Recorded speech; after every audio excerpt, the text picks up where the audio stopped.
রাজনীতি মানে আমরা এখন বুঝি আসলে নিজেদের ভবিষ্যৎ গুছিয়ে নেওয়া, বর্তমানটাও ঠিকঠাক করে চলতে পারে যাতে, তার জন্যই রাজনীতি করা। রাজনীতির অর্থটা এটাই দাঁড়িয়েছে, কিছু করে খেতে হবে, তো তাই রাজনীতি। আমাদের চোখের সামনে বিবিধ উদাহরণ বারবার করে আমরা দেখছি, যিনি জনপ্রতিনিধি তিনি আসলে অন্য পেশায় আছেন, সিনেমায় আছেন অথবা গান করেন। এরকম লোকজনরা আচমকাই রাজনীতিতে এসে পড়েন। তাদের যে পরিচিতি, তাদের যে গ্ল্যামার, সেগুলোকে ভাঙিয়ে রাজনীতির ময়দানে এসে সাধারণ মানুষকে কিছুটা হকচকিয়ে দিয়ে ভোটটা নিয়ে নেওয়া এবং তারপর আবার নিজেদের পেশায় থিতু হওয়া, মানে যেমন অভিনয় করছিলেন তেমন। কিন্তু আসলে জনপ্রতিনিধি হতে হলে যে সাধারণ মানুষের প্রতিদিনকার যে সমস্যা, সেটাকে চিনতে হয়, বুঝতে হয়, তাদের সমস্যাগুলোর সমাধান করবার চেষ্টা করতে হয়, কিংবা রাজনীতির মানুষ হলে সেই রাজনীতি দিয়ে সমাজটাকে সুস্থ সুন্দর করে তোলবার একটা প্রয়াস যে নিতে হয়, আজকের সময় এই বন্ধ্যার সময় দাঁড়িয়ে আমরা সবাই ভুলে গেছি। আমরা রাজনীতি করা মানে বুঝি শুধু আখের গুছিয়ে নেওয়া, নিজের আখেরটুকু গুছিয়ে নিতে পারলেই রাজনীতি সার্থক, নিজের রাজনীতি সার্থক, এভাবেই তো আমরা ভাবতে শিখেছি। গতকাল আমরা দেখেছি 21শে জুলাই বলা হয় শহীদ স্মরণ। তথাকথিত শহীদ স্মরণের নামে মঞ্চে যারা উপস্থিত ছিলেন, একবারও মনে হয়েছে যে তারা শহীদদের সম্মান করবার জন্য এসেছেন? যেভাবে সিনেমার তারকেরা রোদ চশমায় চোখ ঢেকে সাজগোজ করে মঞ্চে এসেছিলেন, আবার ফিরে গেলেন, তাতে বোঝা যায় যে একটা ইভেন্ট, একটা করে কমে খাওয়ার জায়গা তারা পেয়েছেন। আর ঠিক এখানেই বিপরীতে কিছু কিছু ছিলেন, কিছু রাজনীতিকরা আছেন, যে রাজনীতিকরা অন্যরকম পথ আর দিশা দেন, যারা রাজনীতি করতে এসে সব কিছু বিলিয়ে দিয়েছিলেন। সব কিছু বিলিয়ে দেওয়ার জন্য যারা রাজনীতি করেন, সেই রাজনীতিও ছিল। আপনি সেই রাজনীতির সাথে একমত নাও হতে পারেন, আপনি বা আমরা সেই রাজনীতির সাথে একমত নাও হতে পারি, কিন্তু সেই রাজনীতিটা আসলে কামাওবাদী রাজনীতির ঠিক উল্টো দিকে অবস্থান করে। আমরা সবাই জানি এদেশে একটা সময়, সেই 70-এর দশক, যাকে মুক্তির দশককে বদলে দেবার স্বপ্ন দেখেছিল একদল তরুণ। তাদের সাথে সামিল হয়েছিলেন কিছু মানুষজন যারা মুক্তির দশক বানাবেন বলে, সমাজটাকে পাল্টাবেন বলে ঝাঁপিয়ে পড়েছিলেন। তাদের মতাদর্শ নিয়ে, তাদের চিন্তাভাবনা নিয়ে, তাদের কার্যক্রম নিয়ে তুমুল বিতর্ক থাকতে পারে, কিন্তু তাদের আদর্শ, তাদের স্বপ্ন দেখার সেই নেশা, সেটা নিয়ে বোধহয় কোনো তর্ক থাকতে পারে না, তর্ক ছিলও না। গতকাল 21শে জুলাই যখন ধর্মতলায়, আমি বলছি মোৎসব হচ্ছিল, শহীদ স্মরণের নামে খুব কুৎসিত, খুব নগ্ন একটা মোৎসব চলছিল, সেই সময় দুপুরবেলা ঠিক 2টোর পরে পরেই প্রয়াত হয়েছেন আজিজুল হক। আজকের প্রজন্মের অনেকেই তার নামটা সেভাবে শোনেইনি, জানেনই না কে ইনি। আসলে আজিজুল হক নকশাল রাজনীতির অন্যতম কর্মী ছিলেন, নকশাল আন্দোলনের সঙ্গে যুক্ত ছিলেন আজিজুল হক। আজকে চারপাশে রাজনীতির নামে যে চিৎকার, রাজনীতি করলে গুছিয়ে নেওয়া, করে খাওয়া, ঠিক তার বিপরীতে দাঁড়িয়েছিলেন আজিজুল হকদের মতো মানুষজন। চারু মজুমদার, সরোজ দত্ত, জঙ্গল সাঁওতাল, আজিজুল হক, এই নামগুলো আজকের প্রজন্ম সেভাবে জানে না। জানলে বুঝতো রাজনীতি মানে শুধু কামিয়ে নেওয়া নয়, নিজেরটা দেখা নয়। রাজনীতি মানে সমাজের একেবারে পিছিয়ে পড়া মানুষটাকে কিভাবে এগিয়ে নিয়ে আসা যায়, কিভাবে তার জীবনযাপনে একটা স্বচ্ছতা, সচ্ছলতা আনা যায়, সেটা নিয়ে ভাবা।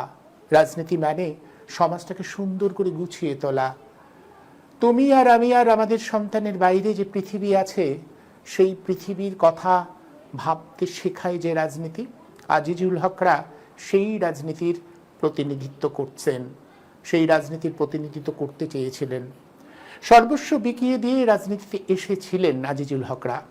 আজিজুল হক নিজে 18 বছর কারাগারের অন্তরালে ছিলেন, দেখেছেন রাষ্ট্রীয় ব্যবস্থা কত ভয়ঙ্কর হতে পারে। রাষ্ট্রে বিদ্রোহ করলে, রাষ্ট্রের বিরুদ্ধে প্রতিবাদ করলে রাষ্ট্র কি ভয়ঙ্কর ভয়াবহ হতে পারে তার নিদর্শন আমরা জানি। 70 দশক পুলিশ যে নির্মম অত্যাচার করেছিল নকশালপন্থী যুবক যুবতীদের উপরে, সেটা এখন ইতিহাসে সেটা লেখা আছে। তাই কামাওবাদী রাজনীতি ঠিক উল্টো দিকে বা বিপরীত মুখে অবস্থান করেন আজিজুল হকরা, আজিজুল হকদের রাজনীতি। এই সময় আমরা যারা বারবার করে মানুষকে এটা বলবার চেষ্টা করি যে প্রচলিত ধারায় যে রাজনীতি হচ্ছে সেটাই রাজনীতি, সব নয়। রাজনীতি মানে শুধু নিজের আখের গুছিয়ে নেওয়া নয়। রাজনীতি মানে ওই ফিল্মের তথাকথিত তারকারা, বোধ বুদ্ধিহীন অশিক্ষিত কিছু তারকা যেভাবে রাজনীতির ময়দানে এসে তাদের অসভ্যতাকে ছড়িয়ে দেয়, রাজনীতি মানে সেটা নয়। রাজনীতি মানে তার চেয়ে বড় কিছু। রাজনীতি মানে একটা আদর্শ, রাজনীতি মানে ভাবাদর্শ, রাজনীতি মানে সমাজটাকে সুস্থ সুন্দর করে তোলবার চেষ্টা। একটু একটু করে আমাদের বোধ থেকে, আমাদের চেতনা থেকে সেগুলো হারিয়ে যাচ্ছে। রাজনীতি মানে সংকীর্ণতা নয়, রাজনীতি মানে উদারতা, রাজনীতি মানে নিজের সব কিছু বিকিয়ে দেওয়া সমষ্টি স্বার্থে। ক্ষুদিরাম বস, বিনয়, বাদল, দীনেশ এরা তো রাজনীতি করতেন। রাজনীতির মতাদর্শে এসেই তো তারা দেশ স্বাধীনের সংগ্রামে রত হয়েছিলেন। হাসতে হাসতে ফাঁসির মঞ্চের দিকে এগিয়ে গেছেন। কিন্তু কালক্রমে স্বাধীন ভারতের রাজনীতি একটু একটু করে সংকীর্ণ হতে হতে গোটা দেশ জুড়ে গুছিয়ে নেওয়ার, নিজেরটুকু গুছিয়ে নেওয়ার রাজনীতি এইভাবে মানুষের কাছে ব্যাখ্যা হয়। রাজনীতি মানে খুব সংকীর্ণ, রাজনীতি মানে খুব ছোট বিষয়, এমনটা নয়। রাজনীতি দিয়েই আসলে সমাজটাকে সুন্দর করা যায়। সবার জন্য কিছু ভাবনা, কিছু চিন্তা দিয়ে সমাজটাকে সুস্থ সুন্দর করা যায়। রাজনীতির জন্য কত ত্যাগ তিতিক্ষা লাগে সেটা বুঝতে হলে আজিজুল হকরা যে রাজনীতির প্রতিনিধিত্ব করতেন সেটা বোধহয় জেনে নেবার প্রয়োজন আছে, বোঝার প্রয়োজন রয়েছে। আমরা বিনয়, বাদল, দীনেশ, মাস্টার সূর্য সেন এদের কথা জানি। আর তার পরবর্তী সময় 70 দশককে যারা মুক্তির দশকে বদলে দেওয়ার স্বপ্ন দেখেছিল, এই বাংলায় যারা বিপ্লবের একলব্য দক্ষিণা দিয়েছিল, তারা কিছু পাবার প্রত্যাশায় করেনি। তারা স্বপ্ন দেখেছিল একটা সুস্থ সুন্দর সমাজ গড়বার স্বপ্ন।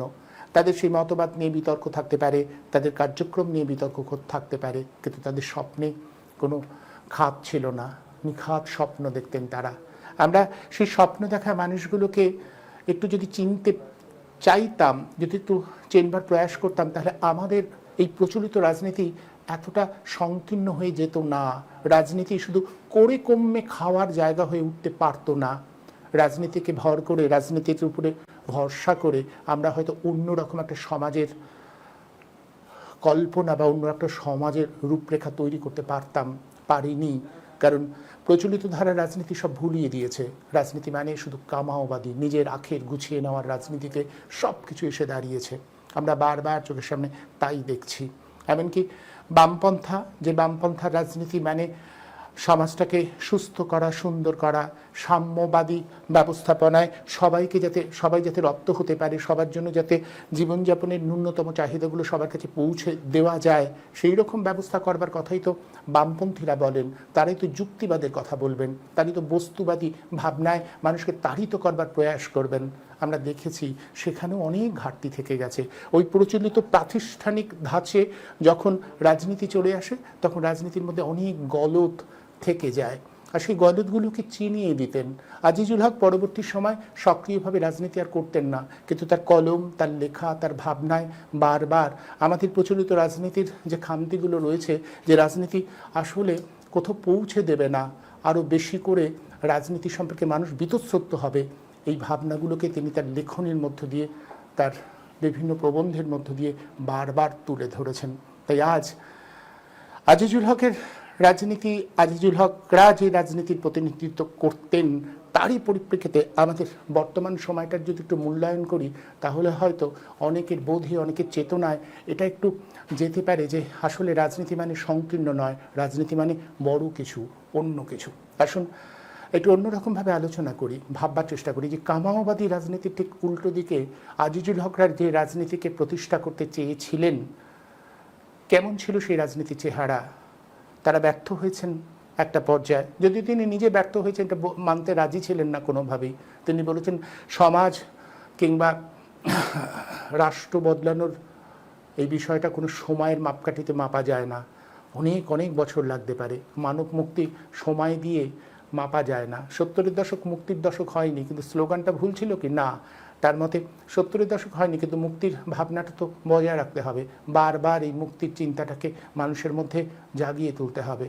যারা যথার্থ রাজনীতি করেন, যথার্থ রাজনীতির প্রতিনিধিত্ব করেন, তারা এই স্বপ্ন দেখাতে যদি না পারেন, তাহলে তাদের রাজনীতি আসলে শেষ পর্যন্ত সংকীর্ণতার গলিতে গিয়েই আবদ্ধ হবে বা সংকীর্ণতার গলিতে গিয়েই মিশবে। সেই রাজনীতি আমাদের মুক্তি দেখাতে পারে না। সেই রাজনীতি আসলে এই কামাওবাদী, আমাদের চারপাশে যে রাজনীতির চেহারাটা দেখছি সেই রাজনীতিই হবে।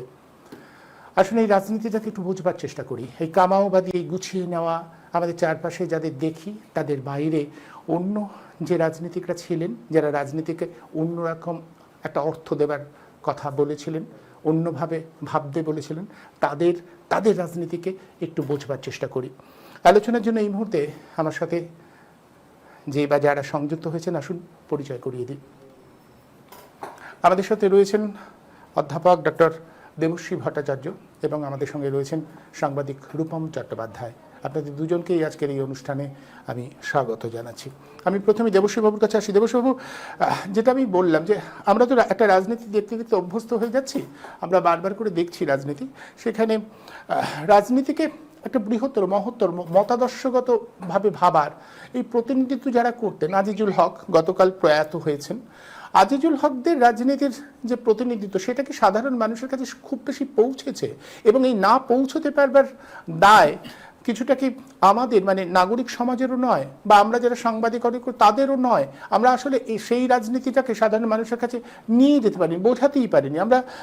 আমরাও তো আসলে যেটা মানুষ চায়, যেটা মানুষ আমাদের ব্যবসা হবে, মানে রাজনীতির আমাদের মিডিয়ার ব্যবসা হবে, সেই দিকে ঢলে পড়েছি। ফলে রাজনীতি আসলে যে শুধুমাত্র আখের গোছানোর নয়, রাজনীতি দিয়েই যে সমাজটাকে, দেশটাকে সুন্দর করা যায়, সেই ভাবনাটাই বোধহয় সাধারণ মানুষও ভুলে গেছে, এবং সেটাই রাজনীতিক আজকের এই প্রচলিত ধারা রাজনীতিকরা সেটাকে ব্যবহার করছেন।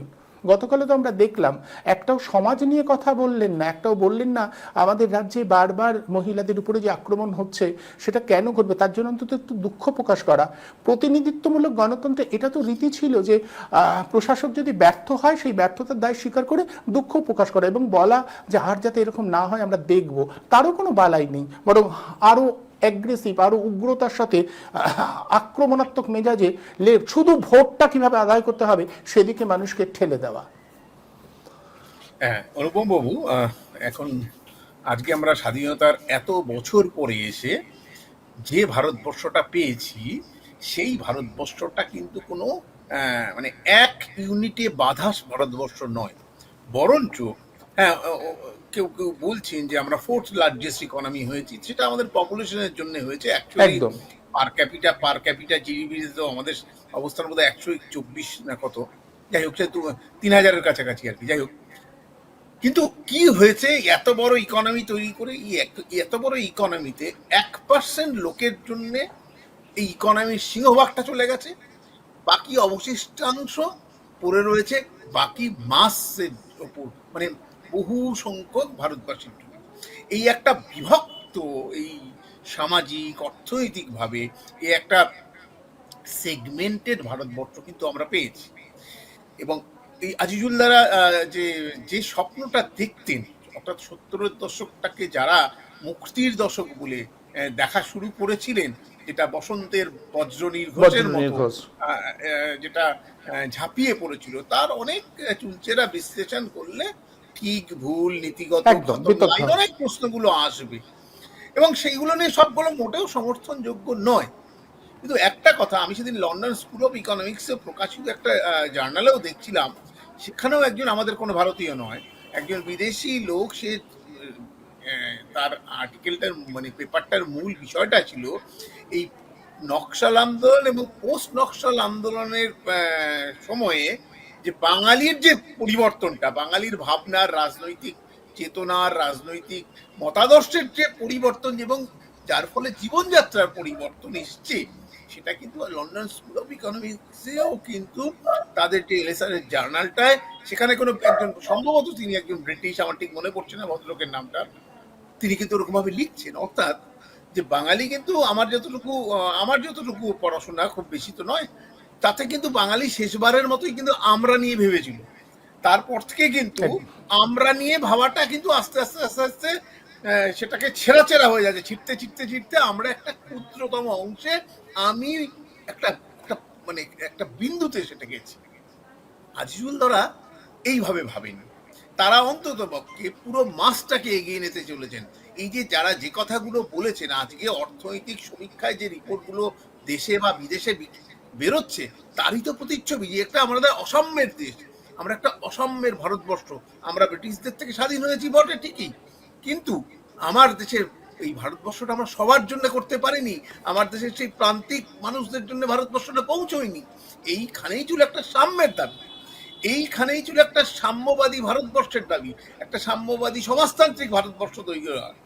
তার পথ নিয়ে বিস্তর প্রশ্ন থাকতে পারে, তার যে মত নিয়ে বিস্তর প্রশ্ন থাকতে পারে, কিন্তু তার ডেডিকেশনটা, সেই ডেডিকেশনটাকে যদি অস্বীকার করা যায়, তাহলে কিন্তু আজকের যে রাজনৈতিক দৈন্যতা, এটাই কিন্তু মানে রন্ধ্রে রন্ধ্রে পৌঁছে যাবে। অর্থাৎ ভ্যালুলেস পলিটিক্সে পাহাড় জমতে শুরু করবে, ভ্যালু বেসড পলিটিক্সটা গুড়িয়ে একদম চুরমার হয়ে যাবে।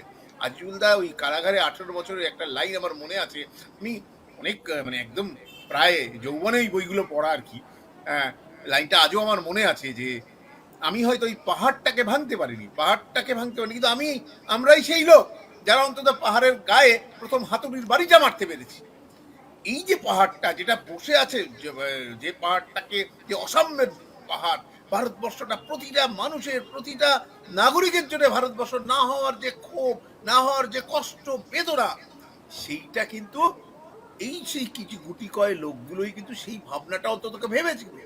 আজকে আমরা রাষ্ট্র নামক যে ব্যবস্থার কথা বলি, আমরা যে পার্লামেন্টারি ডেমোক্রেসির এত উদযাপন করি, নিঃসন্দেহে এটা পরীক্ষার মধ্যে দিয়ে অন্ততপক্ষে যেটা পরীক্ষিত বলে দাবি করে বেশিরভাগ লোক, সেটা হচ্ছে পার্লামেন্টারি ডেমোক্রেসিটা অন্যান্য শাসন ব্যবস্থার থেকে নাকি ভালো, যদিও এর প্রচুর ফ্লস রয়েছে।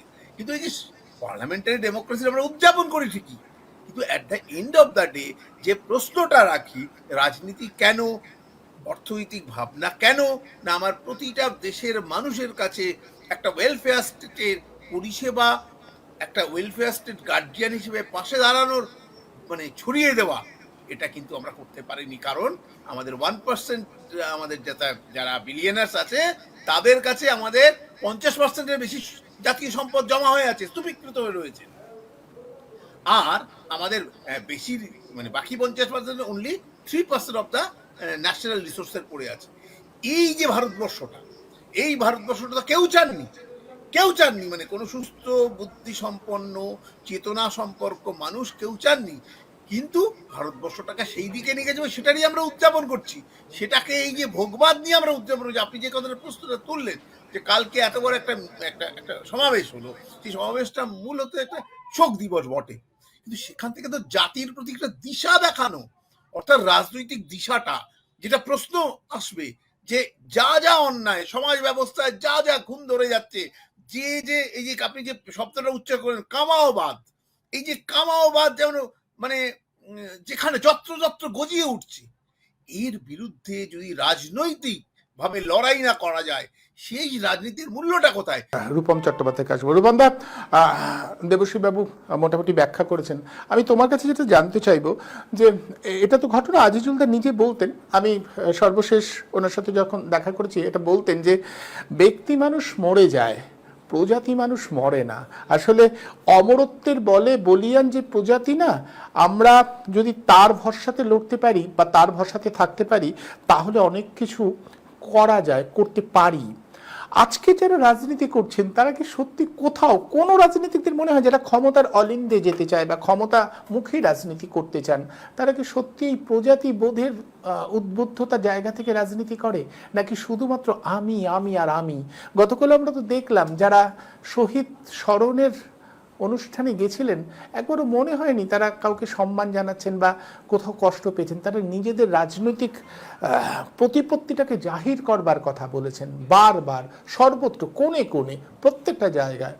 আর সেখানেই বোধহয় আমাদেরও ব্যর্থতা, সাংবাদিক হিসেবে তোমার, সাংবাদিক হিসেবে আমার, এবং নাগরিক সমাজের সবারই, যে রাজনীতিটা মানুষের জন্য হতে পারতো সেই রাজনীতি থেকে আমরা সাধারণ মানুষের কাছে নিয়ে চিনিয়ে দিতে পারিনি। হতে পারে যে আমরা যে মিডিয়াতে কাজ করি সেই মিডিয়ার যে লক্ষ্য, সেই উদ্দেশ্য, সেটা মালিক পক্ষ সেটা চায় না, কিন্তু আমরা তারপরেও কি পেরেছি আমাদের দায়িত্বটা পালন করতে? যে রাজনীতির প্রতিনিধিত্ব আজিজুল হকরা করতেন সেই প্রতিনিধিকে সবার কাছে চেনাতে।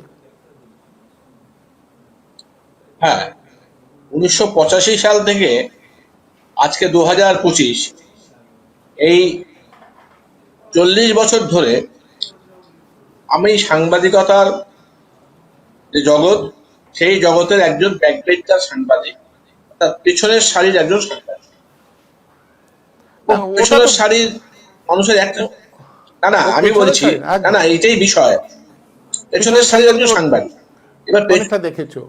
হ্যাঁ, না এবার হচ্ছে যে ক্লাসের যিনি ফার্স্ট বয়, যিনি প্রথম বেঞ্চে বসেন, তিনি শুধু একটা ব্ল্যাকবোর্ড, একজন টিচার, একটা চক ডাস্টারের বাইরে কিছু দেখতে পায়, কিন্তু যিনি পেছনে বসে যে ছাত্রী, সে গোটা ক্লাসটাকেই দেখতে পায়। তো আমার যেটা হয়েছে সৌভাগ্য, সেটা হচ্ছে গোটা ক্লাসটাকে দেখার একটা কম বেশি সৌভাগ্য হয়েছে।